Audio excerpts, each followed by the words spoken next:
Ouais, donc ce qui est intéressant ici sur ce site de Carteret, c'est qu'on trouve des déchets qui sont pratiquement détériorés, qui sont fragmentés.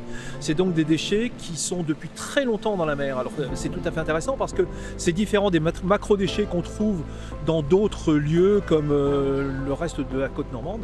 Là, c'est des déchets qui viennent de la mer et non pas qui viennent de la terre. Le but de cette journée, même s'il ne fait pas beau, même si on est trempé, c'était de faire prendre conscience des méfaits de la pollution et à repenser notre mode de vie. Alors on trouve des déchets qui sont complètement fragmentés, comme ces petits déchets plastiques, ou alors on trouve également des pellettes.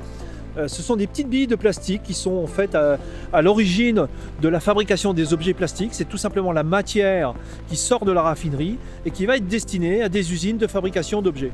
Donc ça, c'est des billes qui paraissent complètement anodines, mais en réalité, c'est très polluant d'abord. Et en plus, les animaux, les oiseaux marins sont très fervents et on a un taux de mortalité qui est très important là-dessus. Le Crédit Agricole Normandie s'est engagé dans une démarche RSE depuis des années. 200 tonnes de papier en moins, 1300 tonnes d'émissions évitées depuis 2015, des achats responsables, des accompagnements divers. Et le Crédit Agricole Normandie a fait un partenariat avec Océanoplastique. Donc en quoi c'est important toutes nos actions? Eh bien tout simplement pour sensibiliser les gens qui viennent collecter les déchets et leur faire remarquer à quel point c'est important de pouvoir lutter contre cette pollution. Il faut savoir que le plastique en lui-même, c'est pas lui qui est dangereux en tant que tel.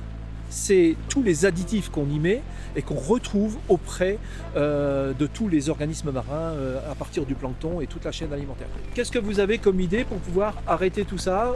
Qu'est-ce que vous pensez que vous pouvez faire tous les jours chez vous pour éviter qu'un bout de plastique se retrouve dans la nature? En fait, il faut qu'on soit solidaires et partenaires pour ramasser les déchets. Moi, je pense qu'ils ne se rendent pas compte que dans 50 ans, on n'aura plus de planète comme ça et que ces gens-là, ils réfléchissent pas parce que ils jettent les déchets n'importe où, puis après, ils voient pas comment la planète sera dans plus tard et puis qu'on aura plein de déchets partout. En fait, nous, on est l'avenir de la planète.